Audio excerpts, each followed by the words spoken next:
শ্যামপুর চিনিকল রাষ্ট্রায়ত্তভাবে চালু করার দাবিতে বাংলাদেশের কমিউনিস্ট পার্টির বিক্ষোভ সমাবেশ। আসসালামু আলাইকুম, আমি হাবিবুর রহমান। শুরু করছি ZH টেলিভিশনের নিয়মিত সংবাদ। রংপুরের একমাত্র ভারী কাঁচা শিল্প প্রতিষ্ঠান শ্যামপুর চিনিকল রাষ্ট্রায়ত্তভাবে চালুকরণ ও সার সংকট নিরসনের দাবিতে বাংলাদেশের কমিউনিস্ট পার্টির শ্যামপুর শাখার উদ্যোগে বিক্ষোভ সমাবেশ শ্যামপুরে অনুষ্ঠিত হয়।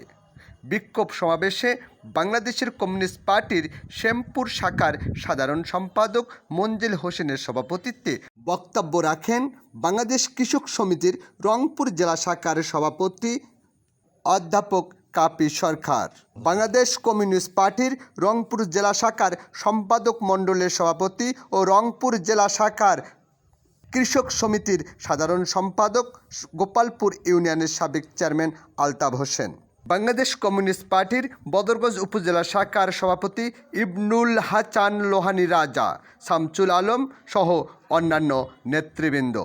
সর্বোচ্চ সেবা 15 টাকা করা হলো, কেউ কথা বলল না। আজকে সয়াবিন তেলের দাম লিটারে 4 টাকা বৃদ্ধি করা হলো, কেউ কথা বলল না। আজকে পেট্রোল ডিজেলে লিটারে 20 টাকা বৃদ্ধি করা হলো, কেউ কোনো কথা বলল না।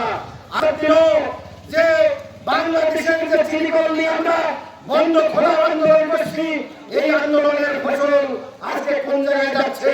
আমাদের দেশে জাতীয় যে প্রতীকগুলি তার একটি প্রধান হচ্ছে আমাদের জাতীয় সংসদ। সেই জাতীয় সংসদে দাঁড়িয়ে এদেশের মুক্তিযুদ্ধের বিরোধিতাকারী শক্তি মার্কিন যুক্তরাষ্ট্রের স্বাধীনতা দিবস পালন করার দুঃসাহস তারা দেখিয়েছে। এই কারণে জামাতের আমির ডক্টর শফিকুর রহমান বলেন, জামাতে ইসলাম আমাদের পরীক্ষিত বন্ধু। অবশ্যই এই মন্ত্রণা পেয়েছে বাংলাদেশের কমিউনিস্ট পার্টির মাধ্যমে। কমিউনিস্ট আন্দোলনের মধ্য দিয়ে তারা এই শিক্ষায় শিক্ষিত হয়ে এদেশের সাধারণ মানুষকে জমির মালিকানা আদায় করে দিয়েছে। স্টাফ রিপোর্টার ফরহাদ আহমেদের তথ্যচিত্রে নিউজ ডেস্ক ZH টেলিভিশন।